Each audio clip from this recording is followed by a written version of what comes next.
Good morning students. ಎಲ್ಲರಿಗೂ ವಿದ್ಯಾಶಕ್ತಿಯ ಗಣಿತ ವಿಭಾಗಕ್ಕೆ ತಮಗೆಲ್ಲರಿಗೂ ಸ್ವಾಗತ.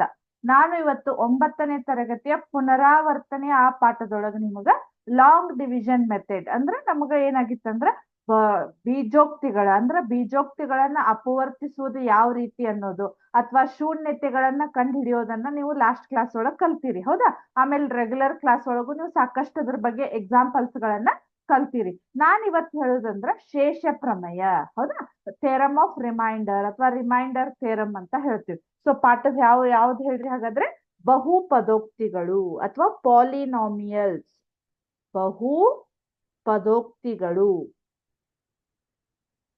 ಬಹುಪದೋಕ್ತಿಗಳು ಅಥವಾ ಪಾಲಿನಾಮಿಯಲ್ಸ್ ಅಂತ ಕರಿತೇವೆ ನಾವು, ಹೌದಾ?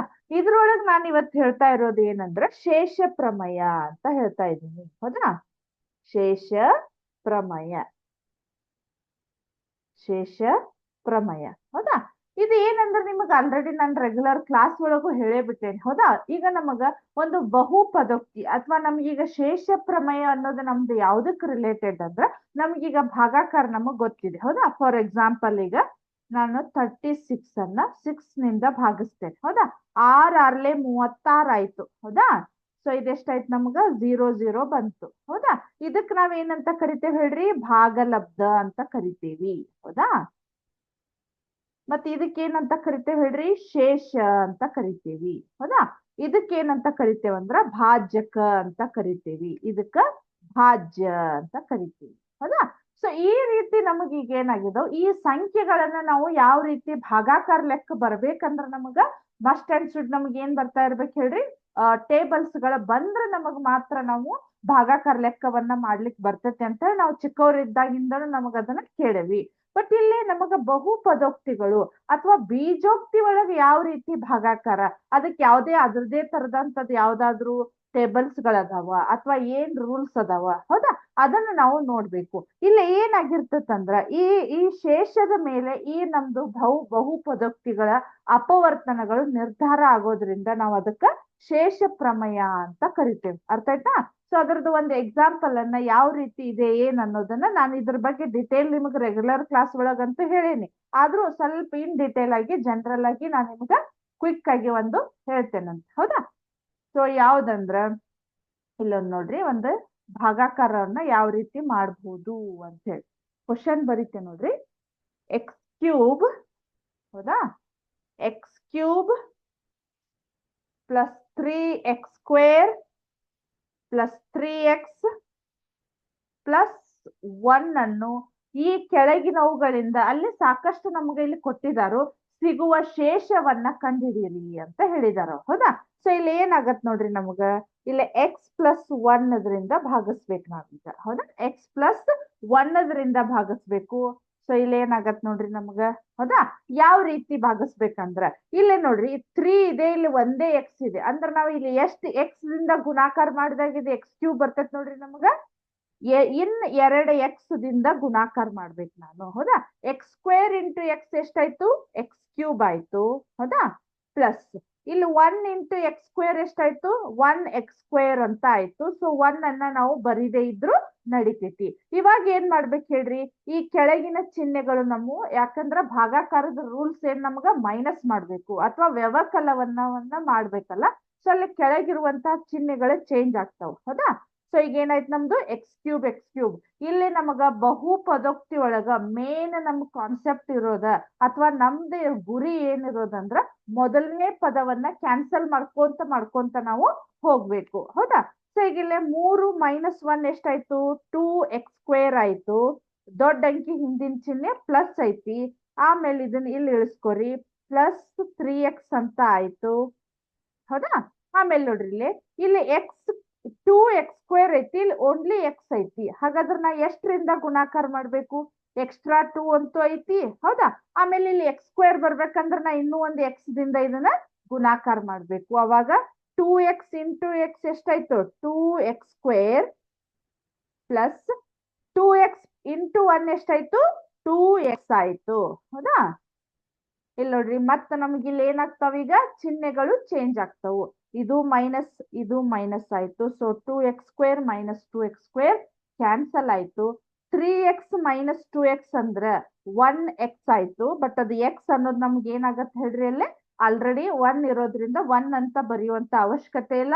ಆಮೇಲೆ ದೊಡ್ಡ ಅಂಕಿ ಹಿಂದಿನ ಚಿಹ್ನೆ ಪ್ಲಸ್ ಇರೋದ್ರಿಂದ ಅದನ್ನು ಬರೆಯುವಂತ ಅವಶ್ಯಕತೆ ಇಲ್ಲ. ಹಾಗೆ ನೆಕ್ಸ್ಟ್ ಇಲ್ಲಿ ಬರ್ತಕ್ಕಂತ ಸಂಖ್ಯೆಯನ್ನ ನಾನು ಇಳಿಸ್ಕೋಬೇಕು. ಏನಿದೆ ಇಲ್ಲಿ +1 ಅಂತ ಇದೆ, ಹೌದಾ. ಇಲ್ಲಿ ನೋಡ್ರಿ, ಆಲ್ರೆಡಿ ಇಲ್ಲಿ ಎಕ್ಸ್ ಐತಿ, ಇಲ್ಲಿ ಎಕ್ಸ್ ಐತಿ ಅಂದ್ರೆ ನಾನು ಎಷ್ಟರಿಂದ ಗುಣಾಕಾರ ಮಾಡ್ಬೇಕೀಗ? 1ರಿಂದ ಗುಣಾಕಾರ ಮಾಡ್ಬೇಕು, +1ರಿಂದ. ಸೊ ಅವಾಗ ಏನಾಯ್ತು, 1 ಇಂಟು ಎಕ್ಸ್, ಎಕ್ಸ್ +1, ಹೌದಾ. ಇಲ್ಲಿ ಏನಾಯ್ತು, ಮೈನಸ್ ಮೈನಸ್ 0 ಆಯ್ತು. ಇಲ್ಲಿ ಏನಾಯ್ತು, ಎಕ್ಸ್ನು ಕ್ಯಾನ್ಸಲ್, ವೈನು ಕ್ಯಾನ್ಸಲ್. ಹಾಗಾದ್ರೆ ಇದ್ರದ್ದು ಶೇಷ ಅಥವಾ ರಿಮೈಂಡರ್ ಅನ್ನೋದು ಎಷ್ಟು ಬಂತಂದ್ರೆ ನಮಗೀಗ 0 ಅಂತ ಬಂತು. ಅರ್ಥ ಆಯ್ತಾ ಇದು? ಸೊ ಇದು ಬೀಜೋಕ್ತಿ. ಈ ಬೀಜೋಕ್ತಿಯನ್ನ ಈ ಬೀಜೋಕ್ತಿಯಿಂದ ಭಾಗಿಸ್ಬೇಕು ನಾವೀಗ. ನಮ್ಮ ಉದ್ದೇಶ ಏನಂದ್ರ, ಮೊದಲು ಬರ್ತಕ್ಕಂತ ಅದೇನೋ ಇದೇನಿದೆಲ್ಲ ಈ ಸಂಖ್ಯೆಯನ್ನ ಅಥವಾ ಈ ಬೀಜ ಪದವನ್ನ ನಾವು ಕ್ಯಾನ್ಸಲ್ ಮಾಡ್ಕೊಳ್ಳೋದಷ್ಟೇ ನಮ್ದು ಉದ್ದೇಶ. ಕ್ಯಾನ್ಸಲ್ ಮಾಡ್ತಾ ಮಾಡ್ತಾ ನಮಗೊಮ್ಮೊಮ್ಮೆ ಈಗ 0 ಬಂದಿದೆ, ಒಮ್ಮೊಮ್ಮೆ +1 ಬರ್ಬೋದು ಅಥವಾ ಎಕ್ಸ್ ಬರ್ಬೋದು, ಹೌದಾ. ಅದು ಡಿಪೆಂಡಿಂಗ್ ಅಪಾನ್ ಆ ಬೀಜೋಕ್ತಿ ಮೇಲೆ ನಮ್ಗೀಗ. ಈಗ ಅಚಾನಕ್ ನಮ್ಗೆ ಏನಾಗಿದೆ, 0 ಬಂದಿದೆ, ಹೌದಾ. ಇದನ್ನ ನಾನು ನಿಮಗ ಅಲ್ಲಿ ಸಿಮ್ಯುಲೇಷನ್ ಮುಖಾಂತರ ಒಂದು ತೋರಿಸ್ತೇನೆ ನೋಡ್ರಿ. ಇಲ್ಲಿದೆ, 1 ಸೆಕೆಂಡ್. ಇಲ್ಲಿದೆ ನೋಡ್ರಿ, ಹೌದಾ. ಕಾಣಿಸ್ತಾ ಇದೆ ಇಲ್ಲಿ ನಿಮ್ಗ? ಸ್ಕ್ರೀನ್ ಕಾಣಿಸ್ತಾ ಇದೆ ಅನ್ಕೋತೇನೆ ನಾನು, ಹೌದಾ. ಇಲ್ಲಿ ನೋಡ್ರಿ, 4 polynomial long division up to x⁴ ವರೆಗೂ ನಮಗ ಬರ್ತದಂತ. ಸೊ ಇಲ್ಲಿ ಏನಾಗತ್ ನೋಡ್ರಿ ನಮಗ, ಇಲ್ಲೇ ನಾನು ಏನ್ ಮಾಡ್ತೇನೆ, ಎಂಟೈರ್ ದ ಡಿವೈಡೆಡ್ ಇಲ್ಲಿ ಏನಾಗತ್ತ ನಮಗ, ಹೌದಾ. ಇದನ್ನ ನಾನು ಏನ್ ಮಾಡ್ತೇನೆ, ಕ್ಯಾನ್ಸಲ್ ಮಾಡ್ತೇನೆ. ಇಲ್ಲೇ ಬೇರೆದೊಂದ ಇದೆ. ಸೊ ಇದನ್ನ ನಾನು ನಿಮ್ಗ ತೋರಿಸ್ತೇನೆ ನೋಡ್ರಿ ಇಲ್ಲೇ, ಹೌದಾ. ಇಲ್ಲಿ ಏನಾಗಿದೆ, x³ ಇದೆ, ಹೌದಾ. ಎಕ್ಸ್ ಅನ್ನೋದು ಎಲ್ಲಿದೆ ನಮ್ಗ, ಎಕ್ಸ್, ಹೌದಾ. ಆಮೇಲೆ